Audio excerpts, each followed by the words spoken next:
जय श्री कृष्ण भाइयों और बहनों।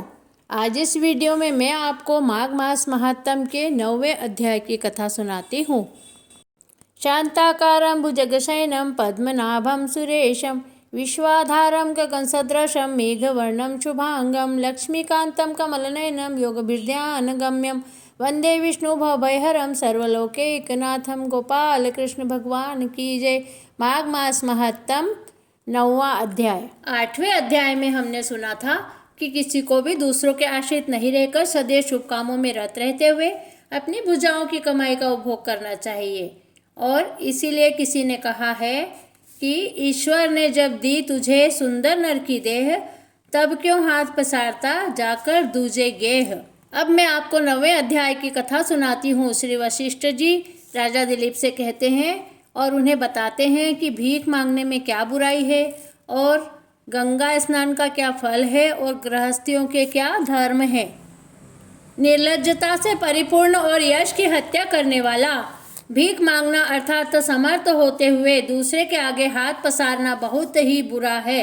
इसलिए भिक्षा का सर्वथा त्याग करते हुए सदैव अपनी भुजाओं द्वारा अच्छा परिश्रम करते हुए जीवन व्यतीत करना चाहिए, तभी लोक परलोक सुधर सकते हैं, अन्यथा नहीं।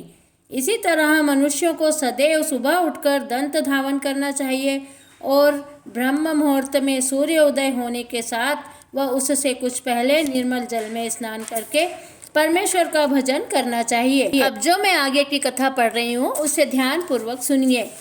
वशिष्ठ जी कहते हैं, हे वैश्यवर, जो आदमी माघ स्नान करते हुए तिल गुड़ तिलोदक दही स्वर्ण वस्त्र जलपान आदि का श्रद्धा अनुसार दान किया करते हैं, वे सज्जन इस संसार में सब तरह के सांसारिक सुखों का उपभोग करते हुए विष्णु लोक में जाकर नाना प्रकार के अद्भुत सुखों को प्राप्त करते हैं। लेकिन जो आदमी माघ स्नान व व्रत आदि करके किसी चीज का दान नहीं करते हैं, वे न तो संसार में यश और सुख को प्राप्त किया करते हैं और न मरकर सद्गति को ही प्राप्त होते हैं। इसके बाद जब जब जन्म धारण करते हैं तब तक दरिद्री हुआ करते हैं। इसलिए स्नान व व्रतों का अनुष्ठान करने के बाद श्रद्धा अनुसार मनुष्य को अन्न आदि किसी न किसी चीज का दान अवश्य ही करना चाहिए, इसमें संदेह नहीं है।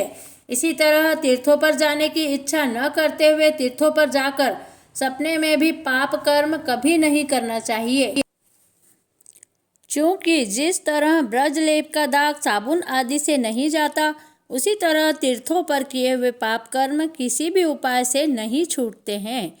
इसी तरह जो नीच दूसरों का उपकार नहीं मानते वे भी दुर्गति को ही जाते हैं। हे राजन, इतनी कथा सुनकर दूत फिर कहने लगा कि हे वैश्यवर, जो पुण्यात्मा जन गंगा जी में स्नान किया करते हैं वह गंगा गंगा इस नाम का उच्चारण किया करते हैं, वे सब पापों से छूटकर सद्गति को जाते हैं।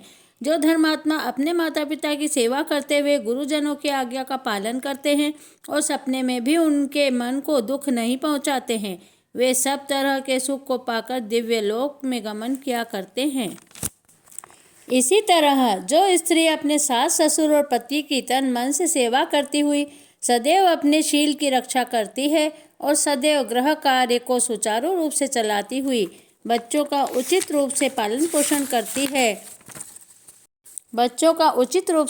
पोषण करती हुई सदैव लोक निंदा से डरती रहती है, वह धर्म की देवी भी इस लोक में सब प्रकार के भोग करती हुई स्वर्गलोक को गमन किया करती है। इसलिए स्त्री को चाहिए कि वह पर पुरुष को पिता भ्राता और पुत्र के नाते से देखे, सास ससुर और पति की सेवा करे और कभी भूल कर भी उनको दुखी न करे। इसी तरह से उसे लोक परलोक दोनों के सुखों की प्राप्ति हो सकती है। हे विकुंडल, इसी प्रकार तो महात्मा काम क्रोध मद लोभ अहंकार और द्वेष को सर्वथा जीत कर सदैव वेद पुराण और स्मृतियों का पाठन व श्रवण करते रहते हैं। वे कदापि यमलोक के दर्शन नहीं करते हैं और सद्गति को प्राप्त होते हैं। इसी तरह जो सज्जन वेद और शास्त्रीय ज्ञान का दूसरों को उपदेश देते हुए उन्हें बुरे कामों से हटाकर अच्छे कामों में लगाया करते हैं, वे भी सीधे स्वर्ग को ही जाते हैं। इस तरह माघ मास महात्म के 9वें अध्याय की कथा यहीं समाप्त होती है।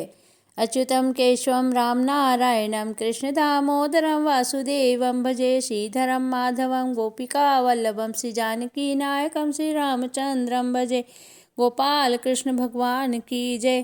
प्रिय भाइयों और बहनों, अगर आपको मेरा वीडियो पसंद आया हो तो चैनल को सब्सक्राइब कीजिए, बेल आइकन को प्रेस कीजिए और मेरे वीडियो को अधिक से अधिक शेयर कीजिए, जिससे सभी इसका लाभ उठा सके। जय श्री कृष्णा। धन्यवाद।